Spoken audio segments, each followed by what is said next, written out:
అంటే మనం తింటున్న ఆహారంలో ఇంత నిస్తేజమైన నిర్వీర్యమైన అంశాలు ఉన్నాయని ఏ డాక్టరు ఎందుకు చెప్పట్లేదు? ఏ విజ్ఞాని ఏం మాట్లాడటం లేదు? పాలు తాగద్దండి అని ఈ బయోకెమిస్టులు ఎందుకు చెప్పట్లేదు? చక్కెర తినద్దండి అని ఈ డాక్టర్లు ఎందుకు చెప్పట్లేదు? లేదు పెప్సీ తాగండి అని షారూఖ్ ఖాను, కోక్ తాగండి అని ఆమీర్ ఖాను, లేదు పైనుంచి వస్తాను సల్మాన్ ఖాన్ థమ్స్అప్. అందరూ అమ్ముతుండేది 100 mlలో 45 గ్రాములు చక్కెర. అంటే మీరు ఒక పెప్సీ తాగితే మీ దేహంలోకి 45 గ్రాముల చక్కెరని తోస్తున్నారనమాట 2 నిమిషాల్లో. మీకు కావాల్సింది రక్తంలో 5 గ్రాములు చక్కెర సరిగ్గా ఉంటే. 5 గ్రాముల చక్కెరని మీరు ఖర్చు చేయాలంటే 1 గంట నడవాలి. అంటే మీరు ఒక పెప్సీ తాగితే ఎన్ని గంటలు నడవాలి? 9 గంటలు నడవాలి.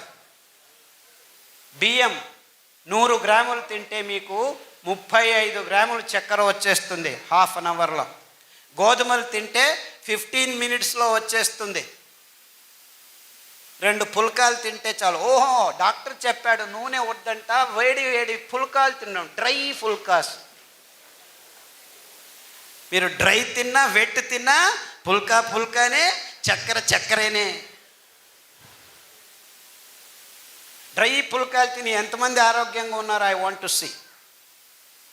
ఎంతమందికి డయాబెటీస్ బాగైంది? I want to see. Diabetes వచ్చిన వెంటనే చపాతీ తిను. ఉత్తర భారతదేశంలో అందరూ చపాతీలే తింటున్నారు, మనకంటే ఎక్కువ రోగం ఉంది అని ఎవరూ అడగట్లేదు. అంటే ఈ గోధుమలు, ఈ బియ్యము, ఈ పాలు, ఈ చక్కెర మనకు అసమతులనాన్ని కనిచేస్తున్నాయి.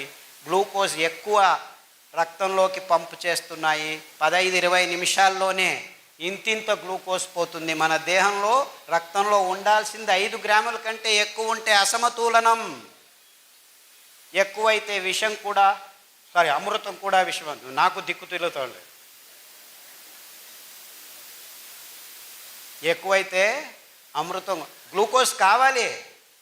5 గ్రాముల కంటే తక్కువైతే ప్రజ్ఞ తప్పి పడిపోతాము. అదే జరుగుతుంది చిన్న పిల్లల్లో. ఇప్పుడు ఇన్సులిన్ 10 యూనిట్లు పొద్దున, 10 యూనిట్లు సాయంకాలం చేస్తున్నారు. రక్తంలో గ్లూకోజ్ లేకుండా ప్రజ్ఞ తప్పి కోమాకు వెళ్ళిపోతున్నారు. ఇదంతా ఏం పారగలేదు, బాగలేదు, మేము హైటెక్ చిప్పు రెడీ చేశాము, ఎంత గ్లూకోజ్ కావాలో అంత గ్లూకోజ్ను లోపలికి తీసుకెళ్లే ఇన్సులిన్ను మాత్రమే రిలీజ్ చేస్తుంది, తొడలో పెడతాము, వారం వచ్చి కియోస్క్లో కూర్చొని మొబైల్ లాగా ఛార్జ్ చేసుకుని ఇన్సులిన్ మొబైల్ లాగా ఛార్జ్ కూర్చోవాలి. 3 గంటలు కూర్చుంటే ఇన్సులిన్ లోపల పోతుంది. తర్వాత 1 వారం తిరగచ్చు, మళ్ళా కూర్చోవాలి, మొబైల్ లాగా ఛార్జ్ చేసుకుని.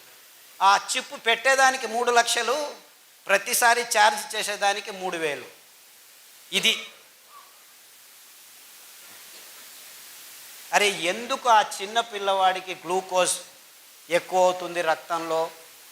ఈ బిస్కెట్లు, ఈ చాక్లెట్లు, ఈ కేకులు, ఈ కొవ్వు పదార్థాలు, ఆ డాల్డా, ఈ మాంసము తయారైన తర్వాత తిన్న తర్వాత మిగిలిన మాంసాన్ని పారేస్తే డబ్బులు ఖర్చు అవుతాయని దాన్ని బాగా పెద్ద ఇలాంటి పెద్ద హాల్ అంతా వ్యాట్స్లో స్టీల్ పాత్రలో వేసి కుదిస్తే పైకి తేలుతుంది కొవ్వు. ఆ కొవ్వే డాల్డా. తెచ్చి ప్రతి ఒక్క చిన్న ఊర్లలో బేకరీలకు ఇస్తున్నారు. బిస్కెట్లు, కేకులు. సార్ మేము బ్రాహ్మణులము, మాంసం తినము, అయినా క్యాన్సర్ వచ్చింది. ఎందుకు వచ్చింది? పొద్దున్న లేస్తే కాఫీలో బిస్కెట్ అద్దుకొని తింటున్నావు, రస్క్ అద్దుకొని తింటున్నావు. ఆ రస్క్లో 100కి 40 గ్రాములు ఈ డాల్డా ఉంది. ఆ డాల్డా ఎక్కడి నుంచి వచ్చింది? ఈ రీతి తయారు చేసిన కోళ్ళ మాంసం నుంచి, పందుల మాంసం నుంచి, ఆవుల మాంసం నుంచి, రోగ నిరోధక శక్తి లేని ఆ పందుల నుంచి, ఆవుల నుంచి, కోళ్ళ నుంచి వచ్చిన ఆ కొవ్వులో వైరస్లు ఉన్నాయి, కెమికల్స్ ఉన్నాయి. అవి తినటం వల్ల నీ దేహంలో క్యాన్సర్ చోటు చేసుకుంటుంది. ఈ సోయాబీను, ఈ మొక్కజొన్నలను కలిపి తయారు చేసిన పశుగ్రాసాన్ని తినటం వల్ల దానిలకు రోగం వచ్చింది. దానిలను తిని నీకు రోగం వస్తుందని ఎవ్వరూ చెప్పట్లేదు. అందుకే క్యాన్సర్ గడ్డలు చిన్న పిల్లల్లో ఎముకల మీద, రక్తంలో, గర్భకోశంలో, మెదుళ్లలో ఇలా 15 రకాల క్యాన్సర్లకి మేము ఆహారము, కషాయాలను తయారు చేసి లిస్ట్ రెడీ చేశాము. చాలామందికి బాగా అయిన తర్వాత 14 ఆ పుస్తకంలో అన్ని లిస్టు చేసి ఏ క్యాన్సర్కి ఏ ఆహారం, ఏ కషాయం ఉదయం, ఏ కషాయం మధ్యాహ్నం తాగాలి అని వివరంగా రాసి పెట్టాము. ఆ పుస్తకాన్ని చూసుకొని బాగు చేసుకున్నామని ఫోన్ చేసేవాళ్ళు ఇప్పుడు దుబాయ్, కువైట్, అమెరికా, న్యూజిలాండ్ నుంచి నాకు ఫోన్ చేస్తున్నారు. సార్ మాకు ఇది బాగా అయింది, మాకు కషాయాలు దొరకట్లేదు, ఎండిపోయిన ఆకుల్ని కషాయాలుగా తాగవచ్చా? మా అమ్మా నాన్న వాళ్ళు దాన్ని ఎండబెట్టి పొడి పంపిస్తారంట. లేదు బాబు, మీ దేశంలోనూ కొన్ని కషాయాలు చెప్తాను, మీ దేశంలో దొరుకుతున్న ఆకుల్ని పేర్లు రాసి పంపించు అని చెప్తే మాకు డిల్ వీడ్ దొరుకుతుంది, మాకు పార్స్లీ దొరుకుతుంది, మాకు పైన్ ఆకులు దొరుకుతాయి, మాకు మేపుల్ ఆకులు దొరుకుతాయి అని చెప్తే మీరు కూడాను మింట్ లీఫు, మింట్ అంటే పుదీనా, బేసిల్ అంటే తులసి, మన దేశంలో తులసిలాగే అక్కడను బేసిల్ అని ఉంటుంది. డిల్వీడ్ అంటే సబ్బకి ఆకు, శతపుష్పి అంటారు. దాన్ని తాగండి కషాయాలుగా. పైన్ లీవ్స్ అని మనకు ఈ రావి చెట్లు, అక్కడ పైన్ చెట్లు ఎక్కడంటే అక్కడ పెరుగుతుంటాయి అన్నమాట. ఆ పైన్ లీవ్స్ కషాయాలు తాగండి, ఈ క్యాన్సర్ గడ్డలన్నీ కరిగిపోతాయని చెప్తే ఆ కషాయాలు తాగి ఈ సిరిధాన్యాలను తిని అందరూ హ్యాపీగా ఉన్నారు. ఇక్కడ కాదు, ఎక్కడున్నా కానీ రోగమే. ఎక్కడైనా ఈ సిరిధాన్యాలు మీ దేహాన్ని శుద్ధం చేస్తాయి. ఎందుకంటే దేవుడు మానవ కులానికి కావాలి అని ఈ సిరిధాన్యాల్ని అన్ని చోట్ల తయారు చేశాడు. ఇప్పుడే తెచ్చిచ్చాడు రైతన్న. ఇదే అండుకొర్రలు. దీన్ని అందరూ నిర్నామం అయిపోయి ఉన్నాయి. నేను 20 సంవత్సరాల క్రితం నేను ఆలోచించి ఇంత అద్భుతమైన ధాన్యం నాశనం అవుతుందని పరిగెత్తుకొచ్చి విత్తనాలు తీసుకొని, ఇన్ఫ్యాక్ట్ అమెరికాలో పెంచుతున్నారు ఇది ఇప్పటికీ. ఏం చేస్తున్నారు వాళ్ళు తినటం లేదు, పక్షులకు వేస్తున్నారు. They are growing tons and tons of it. కొలరాడాలో మొన్న పోయి వచ్చాను టెక్సాస్కి. అక్కడి నుంచి we have lots of this అంటున్నారు. ఏం చేస్తున్నారా? పక్షులకు వేస్తున్నాను. మీరేం తింటున్నారా? పందులు తింటున్నాము అంటున్నారు. పందులు తిని రోగాలు వస్తున్నాయి. ఎన్ని రోగాలంటే పార్కిన్సన్స్ అంట పేరు. అంటే ఏమిటి? నీ పేరేం పేరు? భార్యను అడుగుతున్నాడు భర్త. ఎప్పుడు పెళ్లి చేసుకున్నాను నేను? ఒక 20 నిమిషాలు మర్చిపోతాడు, వాడికి తెలియదు ఎక్కడున్నాడు అని. ఇది మా ఇల్లా? ఎప్పుడు నువ్వెవరు? 20 నిమిషాల తర్వాత జ్ఞాపకం, నేను మా ఇంట్లోనే ఉన్నాను అంటే తనను తాను మర్చిపోయే రోగాన్ని అమెరికాలో అతి ఎక్కువగా తయారు చేస్తారు. క్యాన్సర్ అవంతా అయిపోయాయి, చాలా అందరికీ. They are not important now. Parkinson's, Alzheimer's అంటే మతిమరుపు రోగాలు. అంటే తనను తాను గుర్తించుకోలేని నీచ స్థితికి, ఈ ఆహారం వల్ల తాను దిగజారుతున్నానని తెలుసుకోలేని బుద్ధిమాంద్యానికి ఈ అభివృద్ధి చెందిన దేశాలు పోతూ ఉంటే వాళ్ళని చూసి మనం నేర్చుకుంటున్నాము. If they are fools, we are idiots. చప్పట్లు చెప్పండి అయ్యా.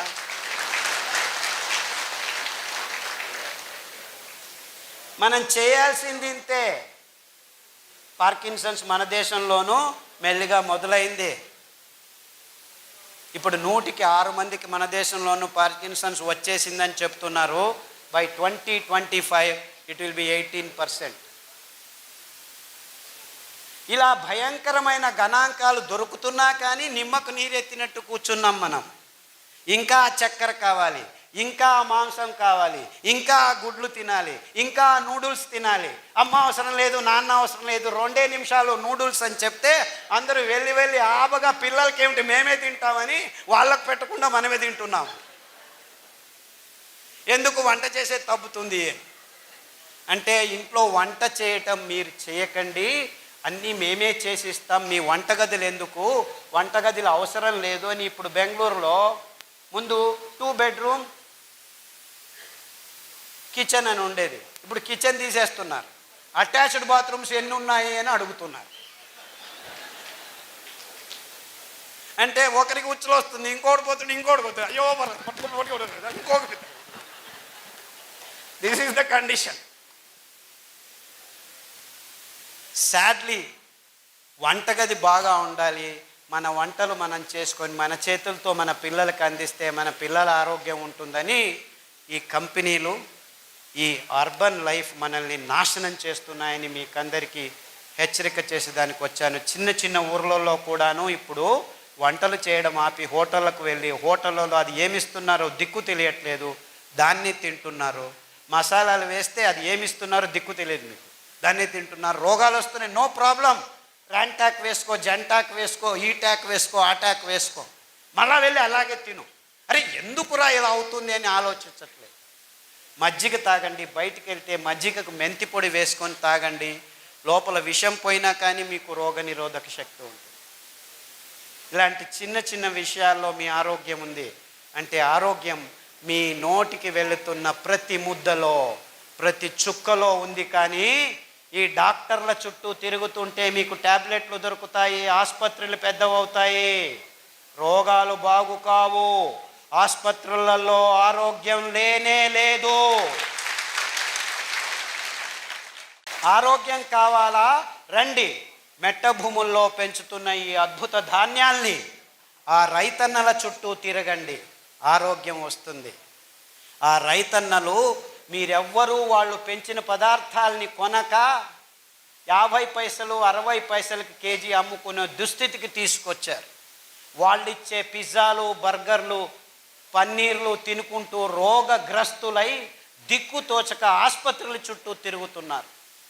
రండి, ఆసుపత్రులను వదిలేసి ఈ అద్భుతమైన పదార్థాలని పెంచే మెట్టభూమి రైతుల మన ఇళ్ళ చుట్టూ తిరగండి, వాళ్ళు తయారు చేసే కట్టెగానుగలను తాగండి. మీ థైరాయిడ్ ప్రాబ్లం 3 నెలల్లో మాయమైపోతుంది. ఒక వారం కొబ్బరి నూనె, ఒక వారం నువ్వుల నూనె, ఒక వారం వెర్రి నువ్వుల నూనె. వెర్రి నువ్వుల నూనె అంటే మీరు నవ్వుతున్నారు కదా, దాని పేరు వెర్రి నువ్వులనే. ఎందుకంటే ఆ నువ్వుల నూనె, వెర్రి నువ్వుల నూనె తాగితే మీ వెర్రి కూడా బాగా అయిపోతుంది. I'm not joking. Attention deficit syndrome ఉన్న పిల్లలకి, అంటే దిక్కు తెలియని పిల్లలకి, బుద్ధిమాంద్యులకి వెర్రి నువ్వుల నూనె వారం వారం తాపిస్తే 3 నెలల్లో వాళ్ళ వెర్రి కుదిరి మామూలుగా చిన్నపిల్లలు హ్యాపీగా బతుకుతున్నారు, వందల వేల మంది. కానీ మనకు ఆ కట్టెగానుగ నూనె అవసరం లేదు. ఈ ప్లాస్టిక్ డబ్బాల్లో వస్తున్న సన్ ప్యూర్ ఆయిల్ కావాలి మీకు.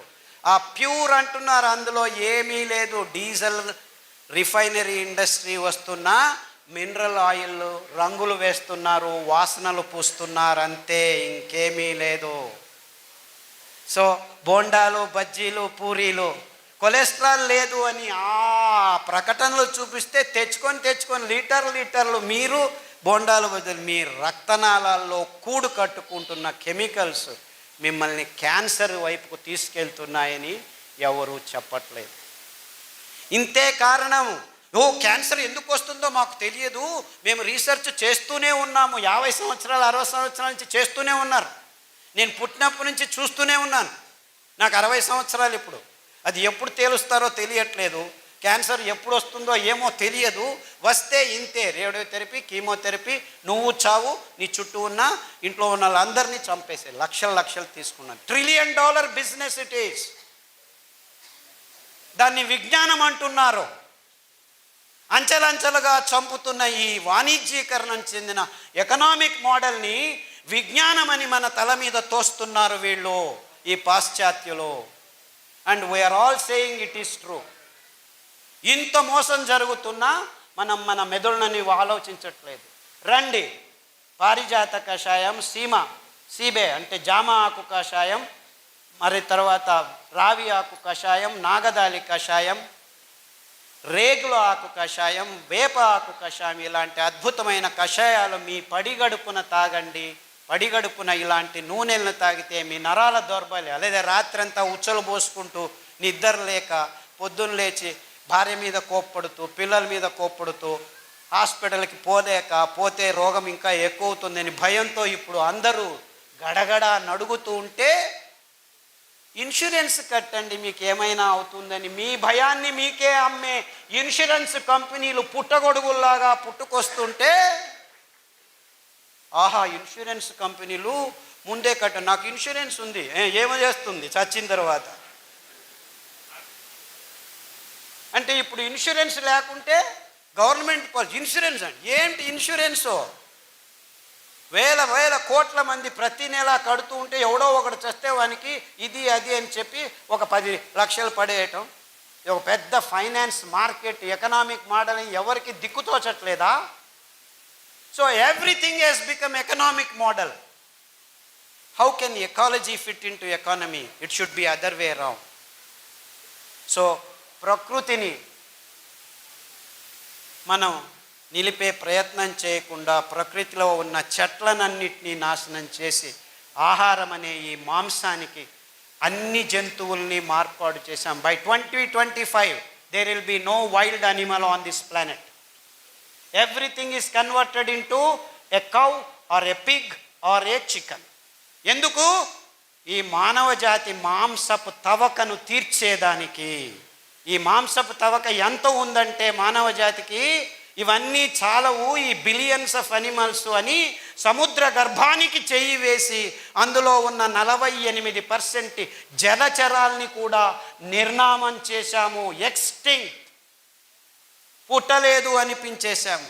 ఇంకా చాలదు అని టెక్నాలజీతో ఆ జీవరాశుల్ని వేటాడి నిలువ ఉంచుతాము ఈ మాంసాన్ని అని చెప్పి సోకాల్డ్ టెక్నాలజీని డెవలప్ చేసి ఆ నిలువ ఉన్న మాంసాన్ని పిల్లల నోట్లో వేస్తే వాళ్ళకి క్యాన్సర్ రాక ఇంకేం వస్తుంది? ఈ విషయం చెప్పేదానికి ఒక్క డాక్టరు ముందుకు రావట్లేదు. ఏమైనా తిను, ఈ టాబ్లెట్ తీసుకో. ఆ స్థితికి ఈ విజ్ఞానులు వైద్యులు వచ్చారు. ఆహారం సరిగ్గా లేకుంటే ఆరోగ్యం ఉండదు, ఆహారం సరిగ్గా ఉంటే ఏ మందు అవసరం లేదు. ఇది మానవ జాతికి కావలసిన ఘోషవాక్య. అంటే నిజమైన ఆహారం ఏమిటి? ఆహారం అంటే మనకు ఆరోగ్యాన్ని సంపాదించి ఇవ్వాలి. ఆరోగ్యాన్ని సంపాదించే పదార్థాలని పెంచుతూ ఉంటే మన భూమి ఫలవంతం పెరగాలి. ఈ అద్భుతమైన కొర్రల్ని, అండుకొర్రల్ని పెంచితే ఈ కంకుల్ని తినేదానికి పక్షులు వేల సంఖ్యలో వస్తాయి. ఎంత ఉంటాయి తెలుసా పక్షులు? 1/2 ఇంచ్, 1 ఇంచ్.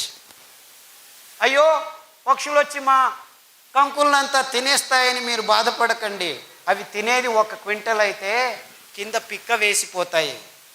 3 వారాల్లో మీ భూముల్ని అద్భుతమైన ఫలవంతమైన సారవంతమైన భూములుగా మార్పాటు చెందుతాయి.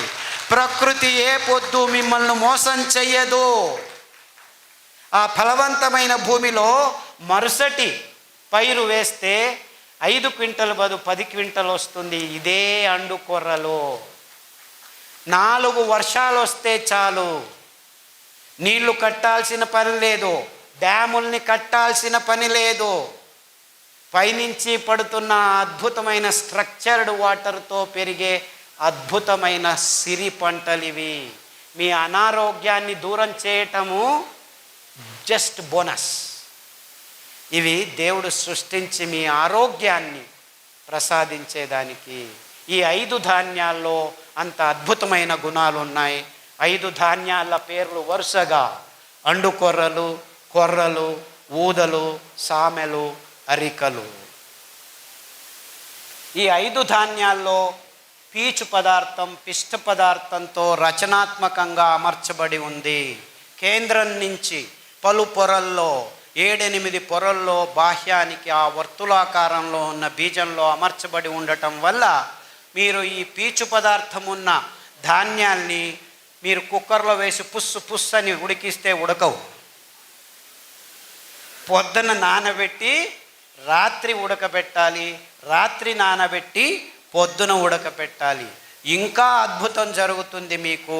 రాత్రి నానబెట్టి పొద్దున చేసిన గంజిని మీరు రాత్రి తాగితే, పొద్దున నానబెట్టి రాత్రి చేసిన గంజిని పొద్దున తాగితే ఈ 7-8 గంటల్లో ఆ గంజిలో ప్రోబయోటిక్స్ అంటే ఫర్మెంటేషన్ పులిసే కార్యక్రమం మొదలయ్యి మీ దేహానికి కావాల్సిన అతి అద్భుతమైన రోగ నిరోధక శక్తిని పెంపొందించే ప్రోబయోటిక్స్ తయారవుతాయి.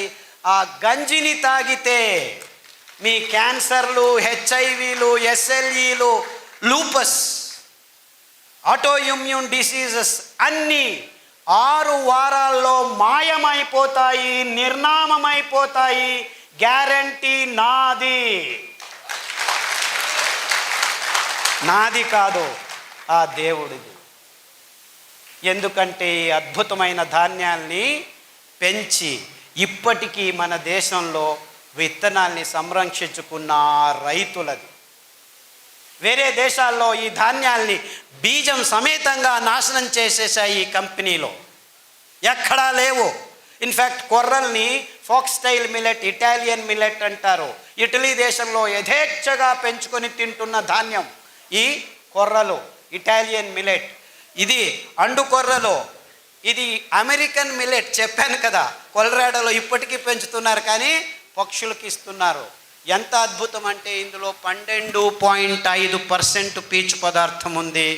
మీకు క్యాన్సర్తో కష్టపడి కక్కసు రావట్లేదు, 18 రోజులకు ఒకసారి వెళ్ళి బయటికి తీసుకోవాలి అనే వాళ్ళకి ఈ అండుకూరల గంజి 3 రోజులు రాత్రి చేసింది పగలు, పగలు చేసింది రాత్రి తాగితే 3 రోజుల్లో కక్కసు. సార్ రోజుకు 3 సార్లు చేస్తున్నాను, నో ప్రాబ్లం, ఇంకా 2 సార్లు చేయి బాబు, 18 రోజులు చేయలేదు నువ్వు.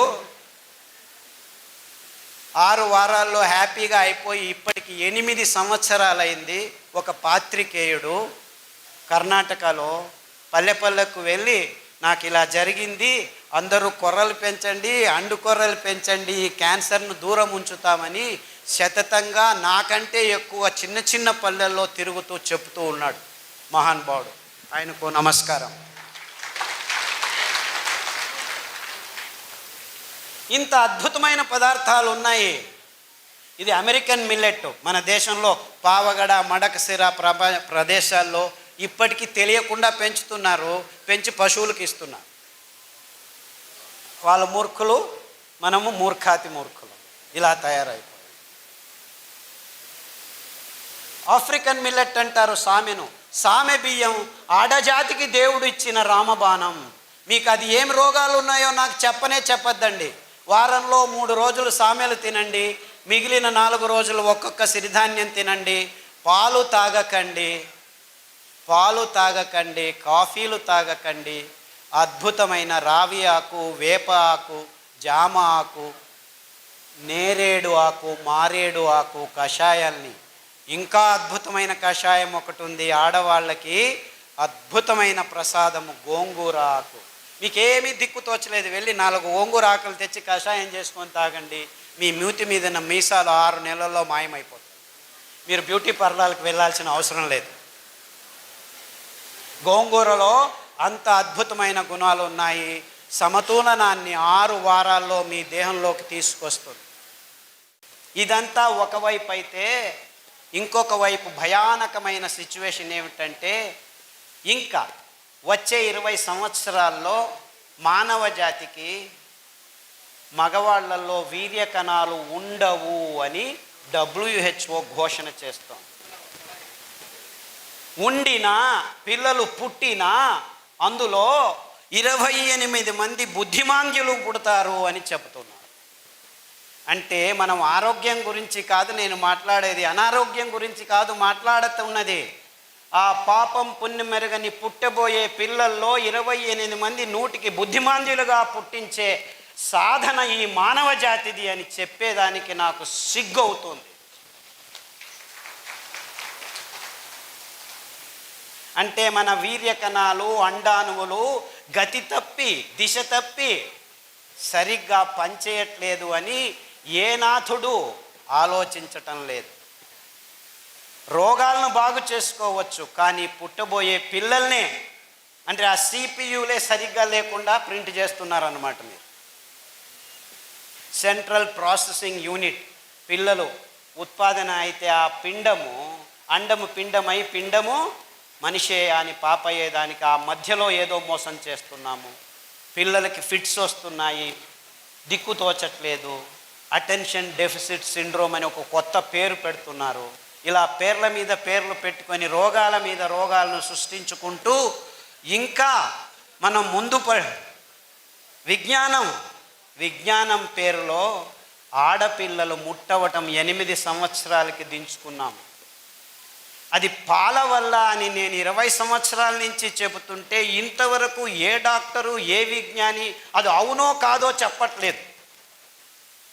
అంటే నా దగ్గరికి వచ్చిన ఆడపిల్లలకి పాలు అనే పదార్థాన్ని స్టాప్ చేస్తే మీలో ఉన్న 90% ప్రాబ్లమ్స్ సాల్వ్ అవుతాయమ్మా అని చెబితే వందల వేల మంది ఈ పాలను ఆపు చేసిన తర్వాత వాళ్ళకు అవుతున్న గర్భకోశ ప్రాబ్లమ్స్ ఏమిటి, ముట్టు ప్రాబ్లమ్స్ ఏమిటి, స్తనాల్లో గడ్డలేమిటి, పీరియడ్స్ ప్రతిసారి వచ్చినప్పుడు దిక్కు తెలియని నొప్పులతో కష్టపడుతూ ఉంటే ఒక్కొక్క ట్యాబ్లెట్ వేసుకొని ఎవరికి చెప్పలేక ఆ ట్యాబ్లెట్ల వల్ల వాళ్ళ కిడ్నీలు టప్పుకొని లేచిపోతుంటే క్రియాటినిన్ ఎక్కువ అవుతుంటే నో ప్రాబ్లం, మేము డయాలసిస్ యూనిట్లను రెడీ చేస్తున్నాము. ప్రతి జిల్లాలో 100 డయాలసిస్. ఎందుకురా కిడ్నీలు లేచిపోతున్నాయని ఎవరు ప్రశ్నలు అడగటం లేదు. ఇలా చెబుతూ పోతే మీరు తాగుతున్న ఈ నీళ్లు చచ్చిన నీళ్లు, బోరు నీళ్లు ఎందుకు చచ్చాయి? ఆ ధృవాత్మకంగా ధృవీకరణ పొందిన నీటిని మీరు స్ట్రక్చర్డ్ వాటర్ని అన్స్ట్రక్చర్డ్ వాటర్ చేసుకొని ప్లాస్టిక్ డబ్బాలలో, ప్లాస్టిక్ ట్యూబులలో, ప్లాస్టిక్ ఫిల్టర్లలో శుద్ధీకరణ, క్లియర్ స్ఫటిక స్పష్టత చూడండి అని హేమమాలిని అడ్వర్టైజ్మెంట్ చేస్తే ఆర్ఓ వాటర్ తెచ్చి మీరు తాగుతున్నారు. అది నిజమైన శుద్ధమైన నీరు కానే కాదు. ఎప్పుడైతే నీరు రచనాత్మకంగా స్ట్రక్చర్డ్ వాటర్ అవుతుంది, ఎప్పుడు నీరు పారుతున్నప్పుడు, ఆ పారటంలోనే ఎనర్జీ వస్తుంది, ఆక్సిజన్ హైడ్రోజన్ స్ట్రక్చర్ అవుతాయి. అండ్ దట్ ఎనర్జీ ఎక్కడి నుంచి వస్తుంది? ఆ పొటెన్షియల్ ఎనర్జీ కైనెటిక్ ఎనర్జీగా మారినప్పుడు వస్తుంది. ఆ మారినప్పుడు వాటర్ స్ట్రక్చర్ అవుతుంది, తనలో ఉన్న కల్మషాల్ని దూరం చేసుకుంటుంది. అందుకే పారుతున్న నీళ్లు, అందుకే పాప వినాశం అని ఉంది ఆ తిరుపతి దగ్గర. ఆ జలపాతం కింద నుంచుంటే చాలు నీకు రోగాలు బాగవుతాయి, పాపాలు బాగవుతాయి. పాపం అంటే రోగమే.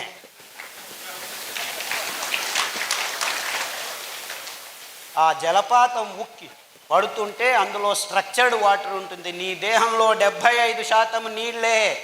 నీ నీళ్లు కలుషితమయ్యాయి, స్ట్రక్చర్ పోయింది. నిజమైన స్ట్రక్చర్ కావాలా? స్ట్రక్చర్డ్ వాటర్తో స్నానం చెయ్యి, స్ట్రక్చర్డ్ వాటర్ తాగు. 6 నుంచి 60 రోజుల్లో నీ రోగాలు ఒక స్థితికి కుదుట పడతాయి. అంటే స్ట్రక్చర్డ్ వాటర్ ఎక్కడి నుంచి వస్తుంది? ఈ డబ్బాల్లో ప్లాస్టిక్ చిప్పల్లో నీళ్లు తాగుతున్నాము. ఇప్పుడు నేను వస్తున్నాను, అందరూ గ్లాస్ బాటిల్లో నీళ్ళు పెడుతున్నారు. ముందు అందరూ ప్లాస్టిక్ డబ్బాల్లో తాగేవారు.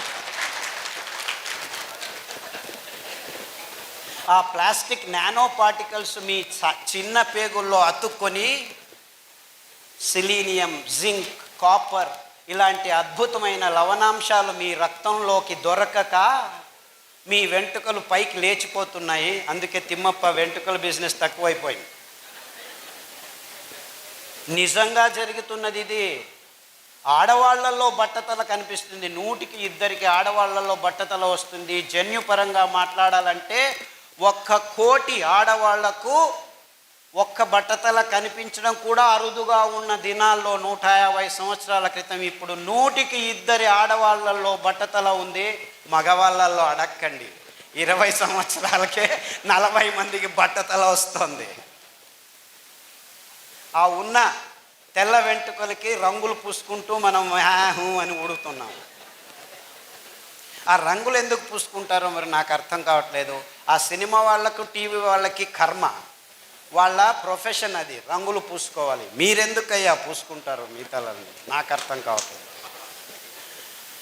ఆ రంగులు పూసుకోవటం వల్ల మీ హార్ట్స్లో ఇస్కిమిక్ డిసీజెస్ తయారవుతున్నాయని ఏ డాక్టరు మీకు చెప్పట్లేదు.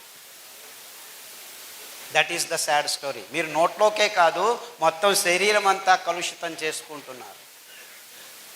సహజంగా ఉండటం అదేదో పెద్ద తప్పు అన్నట్లు ఇప్పుడు సమాజం తయారైంది. I don't know why it is so. ఎందుకంటే urbanisation, the so called TVs, so called advertisements, so called భయంకరమైన జీవితం, రియాలిటీ షోస్.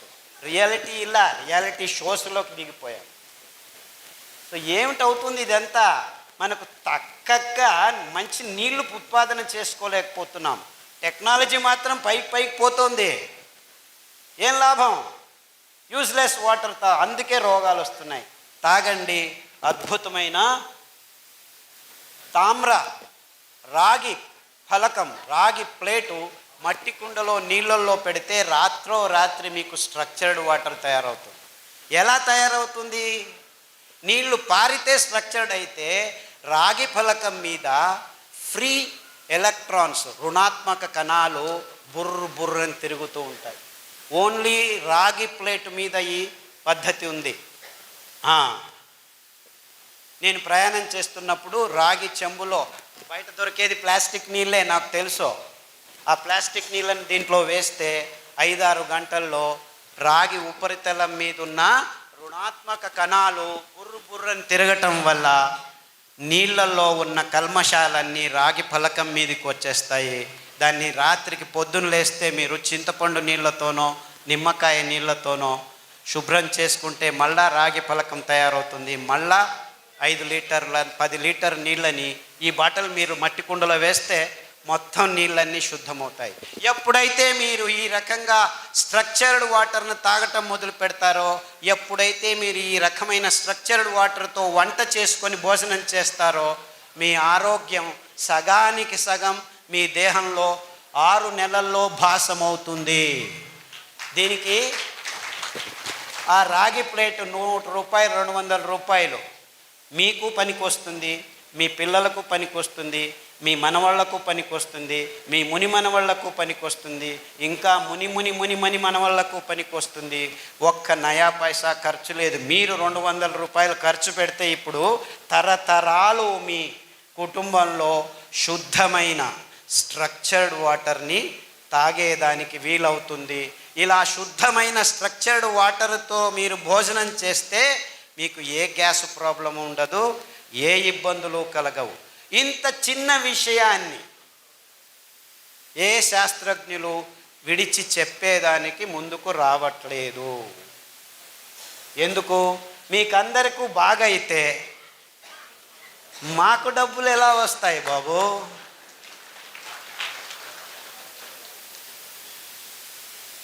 ఇది నీళ్ళ కథ, అది పాల కథ, ఇంకా నూనె కథ, సిరిధాన్యాల కథ చివరిలో చెప్తాను. ఎందుకంటే అది మూలం. అది దానివల్ల అన్ని రోగాలు దూరం అవుతాయని మేము 1000 మందికి బాగు చేసి ఇలా చెయ్యెత్తి అందరికీ చూడండి బాబు, మీరు ఇది తినకపోతే రోగము, ఇది తింటే ఆరోగ్యము అని. నన్ను అందరూ ఆహారంలోనే ఔషధం ఉందా అని అడుగుతున్నారు. లేదు, ఆహారంలో ఆహారం మాత్రమే ఉంది. ఔషధం అనే పదం వచ్చిందంటే నీకు రోగం వచ్చింది అని. రోగానికి ఔషధానికి సంబంధం ఉంది. ఆహారానికి ఆరోగ్యానికి సంబంధం ఉంది, అనారోగ్యానికి సంబంధం లేదు. ఆహారమే. ఆహారం మందు కాకూడదు. మందు మందే. అది ఏ మందైనా నీకు రోగం వచ్చిన తర్వాత మందు. రోగం రాకుండా ఉంటే అది ఆహారం. అంటే ఆరోగ్యం నీకు ఆహారంలో ఉంది. నీకు ఆరోగ్యం లేదంటే నీ ఆహారం సరిగ్గా లేదు అని అర్థం. ఆహారం సరిగ్గా ఉంది అంటే నీకు ఏ మందు అవసరం లేదు అని అర్థం. అంటే అందరూ కన్ఫ్యూజ్ అయిపోయి ఆహారమే ఔషధం అంటున్నారు. తప్పది. ఆహారమే. ఆహారం ఆరోగ్యానికి సంబంధించింది, మందు అనారోగ్యానికి సంబంధించింది. ఆహారం సరిగ్గా ఉంటే ఏ మందు అవసరం లేదు. ఆహారం సరిగ్గా లేకుంటే ఏ మందు పనిచేయదు. సాక్ష్యం అందరం.